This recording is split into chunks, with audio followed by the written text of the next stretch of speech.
In 1901, a plumbing crew working beneath the Russell Senate office building broke through a basement wall and found something that wasn't supposed to be there. A finished stone corridor, arched ceiling, gas lighting fixtures still bolted to the walls, stretching in both directions further than their lanterns could reach. The foreman filed a report with the architect of the Capitol. That report was never made public. But the tunnel, it's still there. And it connects to everything. What you're about to hear isn't speculation.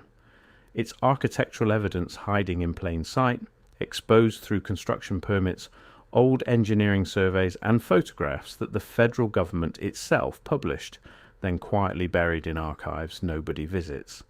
Every major building on Capitol Hill sits on top of a tunnel network that was never officially built, never funded by any congressional appropriation, never explained by any historian. And yet, you can walk through parts of it today if you know where to look. I have to pause here for a second. Because what I just described, that is one case from a much larger pattern. There are 35 documented cases in a document I put together. Different cities, different decades, different types of evidence. Every single one follows the same sequence: discovered, documented, acquired, disappeared. I could not fit all of it into a video. It's in the pinned comment below. Find it before we continue. The official story is simple. Washington, D.C. was designed by Pierre Charles L'Enfant in 1791, built from scratch on swampland, and expanded over the next 2 centuries through well-documented construction projects. The Capitol building, the Senate offices, the House offices, the Library of Congress, the Supreme Court. All separate buildings, all constructed independently, all connected later by pedestrian tunnels built in the 20th century for the convenience of lawmakers who didn't want to walk outside in the rain. That's the version you'll find in every textbook, and almost none of it holds up under scrutiny. Let's start with the tunnels themselves. The United States Capitol complex today contains roughly 6 miles of underground passageways. The official history says these were built in stages.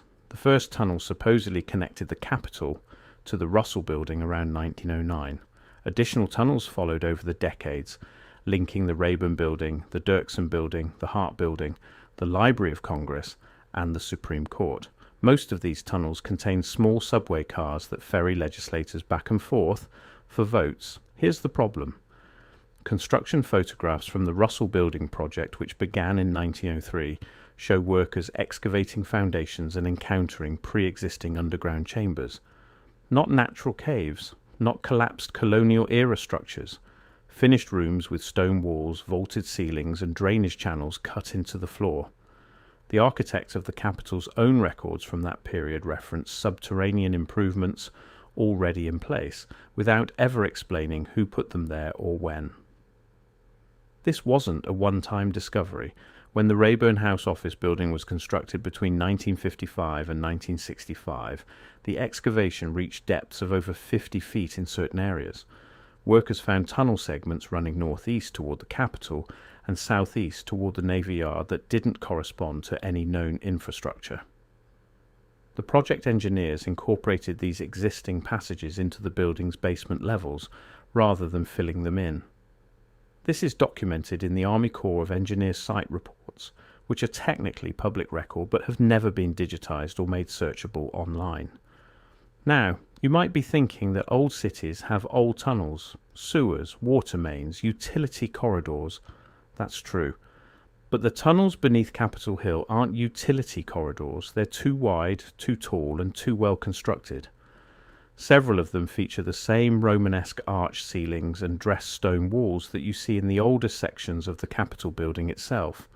They have ventilation shafts that rise to the surface at regular intervals.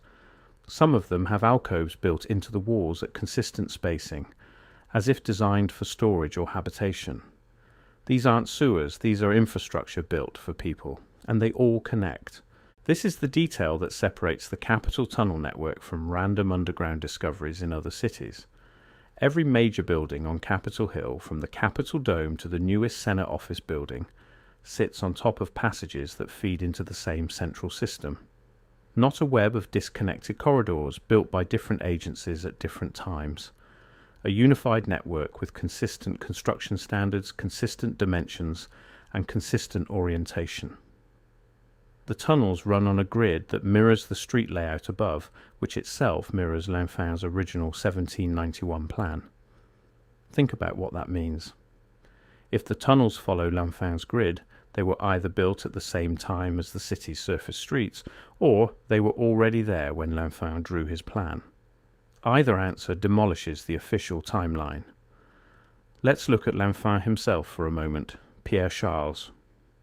Linfin was a French-born military engineer who served under George Washington during the Revolutionary War. In 1791, Washington personally appointed him to design the new federal capital. Linfin produced a plan of extraordinary sophistication, a city of radial avenues, grand circles, and monumental sightlines that would have been ambitious for Paris, let alone a patch of tobacco farmland between Maryland and Virginia. Here's what nobody talks about. Linfin worked impossibly fast. He surveyed the site and produced a complete city plan in a matter of weeks, a plan covering over 6,000 acres, with precise geometric relationships between dozens of major public buildings, parks, and intersections. Urban planners today, with satellite imagery and computer modeling, take years to produce plans of comparable complexity. Linfin did it with a compass, a chain, and a handful of assistants trudging through mosquito-infested marshland. Unless he wasn't designing from scratch, unless he was tracing something that already existed below the surface.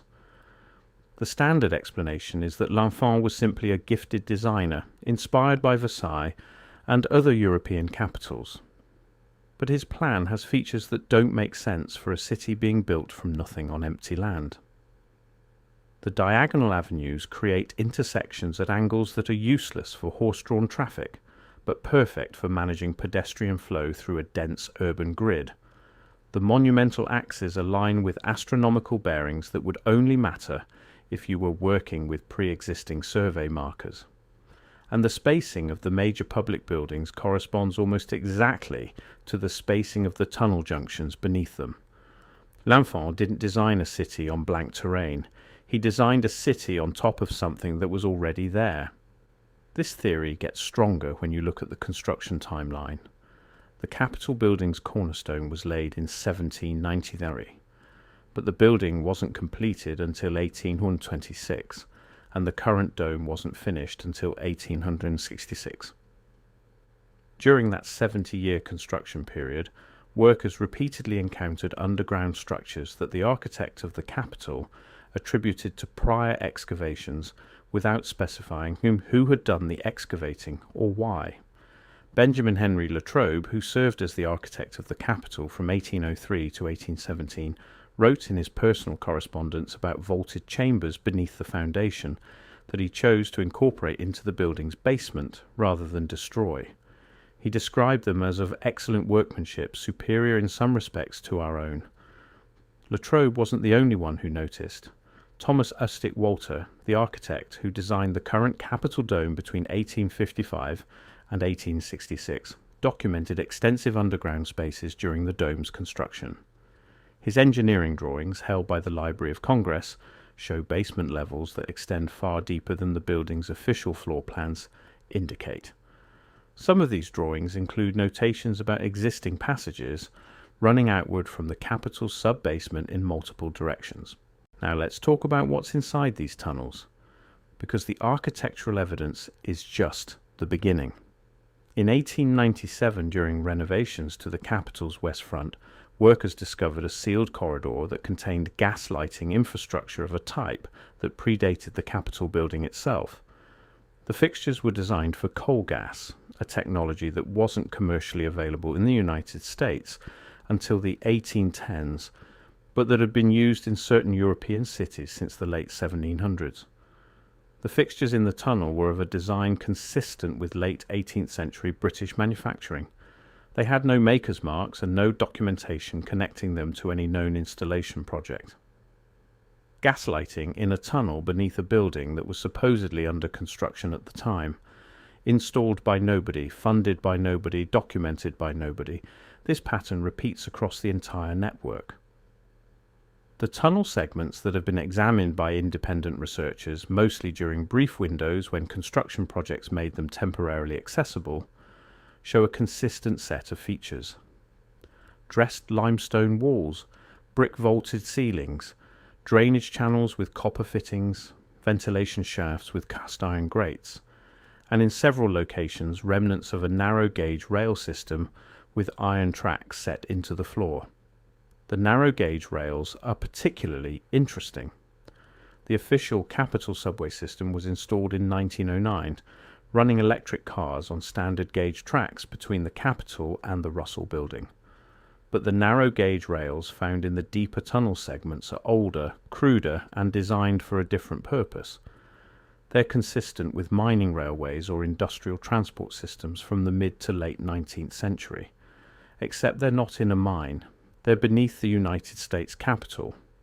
The official explanation, to the extent that one has ever been offered, is that these rails were temporary construction infrastructure used during one of the Capitol's many renovation periods and simply never removed.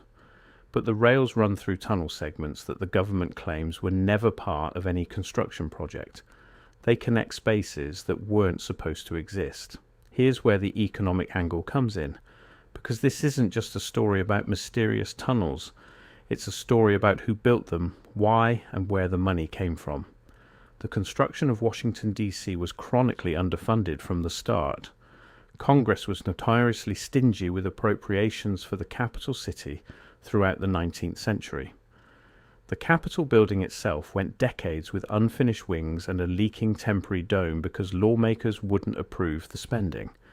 Streets were unpaved, public buildings were half completed. Foreign visitors routinely mocked Washington as an embarrassment compared to European capitals. And yet, beneath this supposedly impoverished city, someone was building a tunnel network of remarkable quality and scale. Stone walls, vaulted ceilings, gas lighting, ventilation systems, rails. This wasn't cheap construction. This was expensive, skilled, labor-intensive work that required engineering expertise, quality materials, and substantial funding. Where did the money come from? It didn't come from Congress. Congressional appropriations for the Capitol and its surrounding buildings are documented down to the penny, and there's no line item for a tunnel network prior to the 20th century. It didn't come from the city government. Washington's municipal budget was controlled by Congress and was perpetually broke. It didn't come from private investors. There's no record of any private entity funding underground construction beneath federal property. The money came from nowhere, or rather, it came from somewhere that nobody wants to talk about. Run the numbers yourself. 6 miles of stone-lined tunnels, even by 19th century labor costs, would have required thousands of skilled stonemasons working for years. The limestone alone would have filled hundreds of barge loads. Somebody quarried that stone, transported it, cut it to specification, and laid it in precise vaulted arches underground. That takes organization. It takes logistics. It takes a payroll. And none of it shows up in any financial record of the United States government, the District of Columbia, or any private enterprise operating in the region during the relevant time period. This is the economic black hole at the center of Washington's origin story. The infrastructure exists. It's physically real. You can touch the walls. But the money trail that should lead back to its construction simply doesn't exist. In economic history, when the physical evidence contradicts the financial record, you don't dismiss the physical evidence, you question the financial record. One possibility that revisionist economic historians have raised is that the tunnel network wasn't built by the United States government at all, that it predates the American Republic, that L'Enfant didn't design a city on empty land but was brought in to repurpose an existing urban infrastructure for the new federal government, and that the reason there's no financial record of the tunnel's construction is that they were built by a previous civilization whose economic records have been lost, destroyed, or deliberately suppressed. This is where the Tartaria question enters the picture. For those unfamiliar, the Tartaria hypothesis proposes that a technologically advanced civilization existed across much of the northern hemisphere prior to the 19th century, and that its cities, infrastructure, and cultural achievements were either destroyed by catastrophic events or absorbed by successor states that claimed credit for building them. The hypothesis draws on architectural anomalies, missing population records, and the suspicious uniformity of so-called Victorian architecture across cities that were supposedly built independently by different governments on different continents. Old maps tell part of this story. Maps from the 16th and 17th centuries show a vast territory labelled Tartaria, or Grand Tartary, stretching from Eastern Europe to the Pacific. By the 19th century, this territory had been carved up and divided among Russia, China, and other powers. The civilization that those maps depicted had been written out of history. Before I go further, that document in the pinned comment. If you have not found it yet, go there now, because everything I cover in these videos is one piece of a pattern that only becomes visible when you see all 35 cases together. The document shows you the full pattern. What I can show you here is the surface. What is down there is everything underneath it. Pinned comment, now, then come back. Its cities attributed to its conquerors, its achievements credited to people who came after. The standard rebuttal is that Tartaria on old maps simply referred to the Mongol-descended peoples of Central Asia, not a unified civilization. And maybe that's true for the Central Asian heartland, but the architectural evidence in North America doesn't care about map labels. It cares about who cut the stone, who laid the vaults, and who ran gaslighting through tunnels beneath a city that was supposedly wilderness in 1790. Washington, D.C. fits this pattern uncomfortably well. The city's monumental architecture, its elaborate underground infrastructure, and the persistent gap between its documented construction budgets and the actual quality of its built environment all suggest that the Americans didn't build everything from scratch. They inherited something and built on top of it. Consider the Capitol Dome. Thomas Hustic Walter's Iron Dome, completed in 1866, weighs approximately 4,455 tons. The engineering required to design and construct it was exceptional by any standard. Walter had no formal engineering training. He was an architect, not a structural engineer. He'd never built anything remotely this complex before. And yet he produced a dome that has stood for over 160 years without significant structural modification. His engineering calculations, which survive in the Library of Congress, show a level of mathematical sophistication that was unusual for American architects of the period. The stress distribution analysis alone would challenge a modern engineering graduate. Did Walter figure it all out himself? Or did he have access to engineering knowledge embedded in the structure he was building on top of? The deeper basement levels of the Capitol contain load-bearing walls and foundation systems that are overbuilt for the structure they support. Massively overbuilt. The foundation walls are twice as thick as they'd need to be for the current building's weight. They could carry far more weight than the current building places on them, as if they were designed for something bigger, something taller, or as if they were designed by someone who built to a higher standard than the Americans who came after. The same pattern appears in the tunnel network's construction quality. The stone cutting, the vaulting, the drainage engineering, all of it exceeds the typical standard of American public works in the 19th century. The craftsmanship is closer to what you'd find in European infrastructure projects of the 18th century or in the grand civic engineering of civilizations that valued permanence over economy. Let's go deeper. Because the Capitol Hill tunnels aren't the only underground anomaly in Washington, D.C., the city sits on a network of underground streams and springs that were documented by early surveyors and that influenced the original street layout. Tiber Creek, the largest, ran roughly along the path of what is now Constitution Avenue before it was enclosed in a brick sewer in the 1870s. But the brick sewer that replaced Tiber Creek wasn't built from scratch.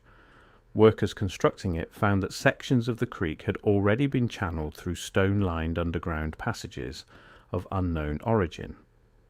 The Army Corps of Engineers records from the 1870s describe these passages as pre-existing aqueduct infrastructure, without identifying who built them.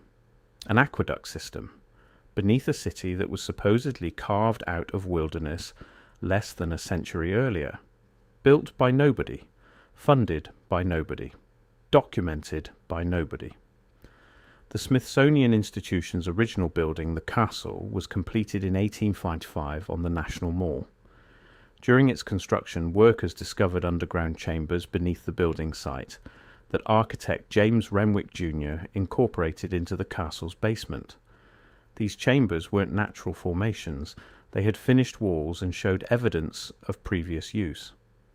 Renwick's private papers, held by the Smithsonian Archives, reference these spaces but provide no explanation for their origin. The Treasury Building, constructed between 1836 and 1869, sits on what the architect of the Capitol called the most extensive basement system in the federal city. Parts of this basement system extend well beyond the building's footprint and connect to passages running toward the White House and the Capitol.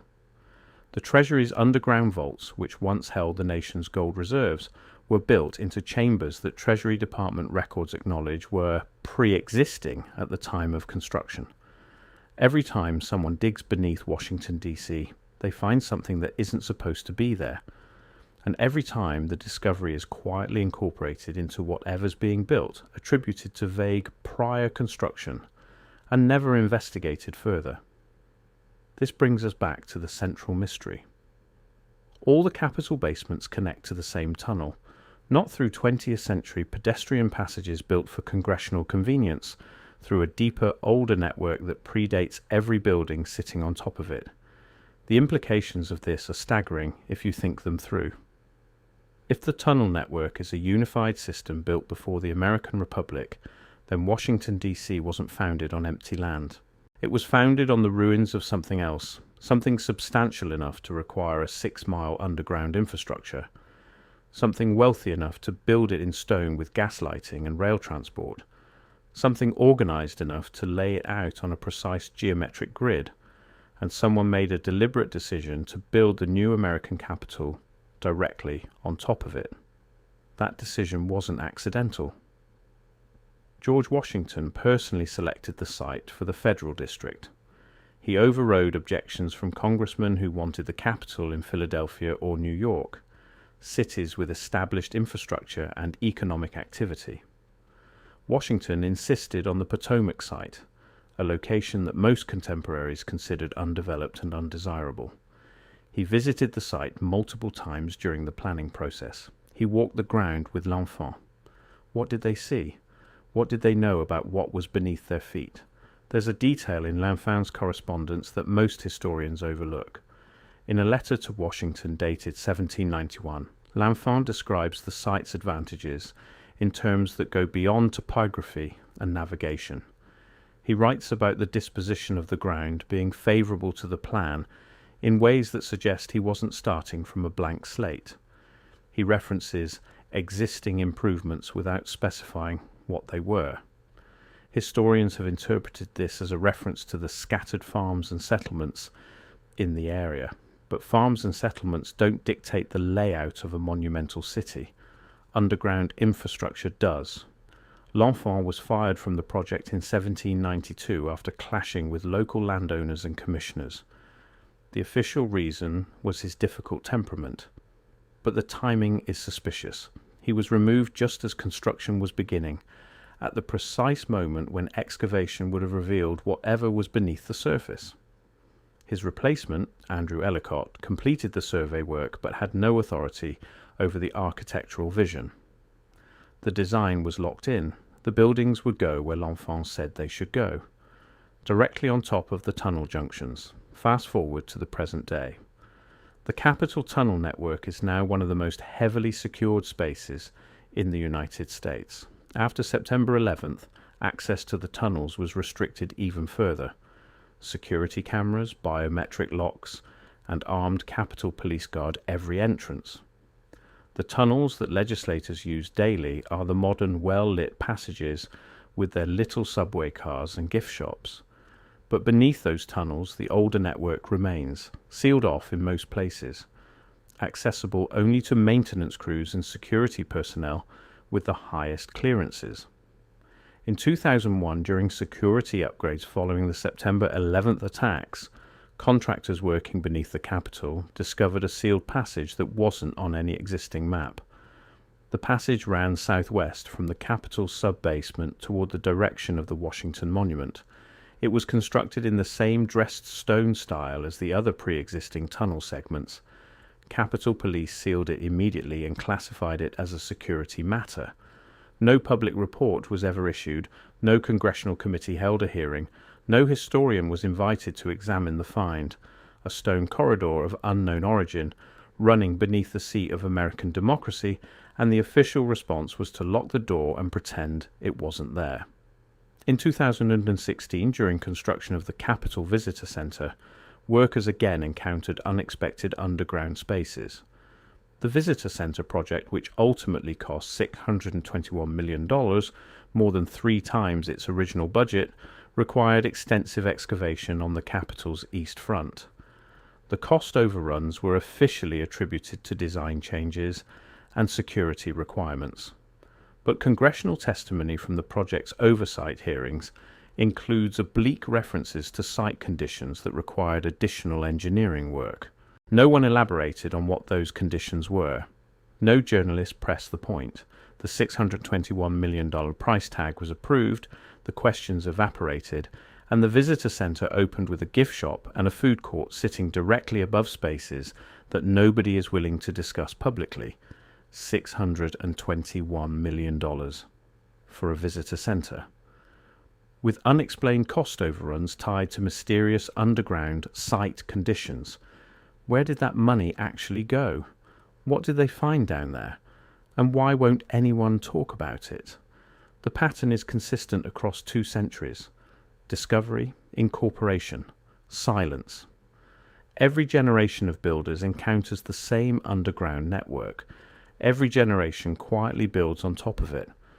And nobody, from Benjamin Latrobe in 1803 to the contractors in 2016, has ever been allowed to publicly document what they found. This isn't just a Washington phenomenon. Cities across the eastern United States have similar anomalies. Philadelphia's City Hall sits on underground chambers that predate William Penn's founding of the city. Boston's subway system was built through pre-existing tunnels that the Massachusetts Bay Transportation Authority has never explained. New York's oldest underground spaces beneath Lower Manhattan show construction techniques that don't match any documented colonial-era building project. Cincinnati has entire streets buried beneath its current street level, complete with storefronts and sidewalks that the city paved over in the 19th century and now pretends don't exist. The pattern is always the same. A major American city with a founding mythology that begins with wilderness and pioneers. And beneath that mythology, literally beneath the ground, physical infrastructure that tells a completely different story. Infrastructure that somebody built before the official founding. Infrastructure that the official history can't account for and therefore ignores. But Washington is unique because of the scale and the secrecy. Nowhere else do you find a tunnel network that connects every major government building in a national capital. Nowhere else do you find 2 centuries of consistent official silence about underground discoveries. And nowhere else do you find a city whose surface layout so perfectly mirrors an underground grid that nobody admits exists. The tunnels beneath Capitol Hill aren't a curiosity. They're evidence. Evidence that the official history of Washington, D.C. has a foundation-shaped hole in it. Evidence that someone built something enormous and sophisticated on the banks of the Potomac before George Washington ever set foot there. And evidence that every administration since the founding has known about it and chosen to say nothing. The question isn't whether the tunnels exist. They do. Government records confirm it, even if you have to dig through archives to find the references. The question is who built them, when, with what resources, and why the most powerful government on earth has spent 230 years pretending they aren't there. That's a question nobody in Washington wants to answer, which, when you think about it, might be the most revealing detail of all, because governments don't hide things that don't matter. They hide things that would force us to rewrite the story.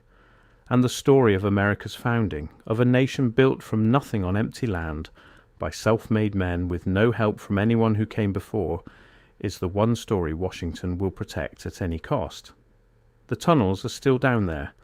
6 miles of dressed stone and vaulted ceilings and iron rails and gas fixtures running beneath the feet of every senator and representative who walks the halls above, connecting every basement, linking every building, telling a story that contradicts every plaque on every wall in every government building overhead. 230 years of silence. 230 years of construction crews finding the same corridors, filing the same reports, and watching those reports vanish into the same archives. A government that spent trillions on highways and moon rockets but never investigated the tunnel network beneath its own headquarters. That silence isn't accidental. It's policy. And policies exist to protect something. All you have to do is look down.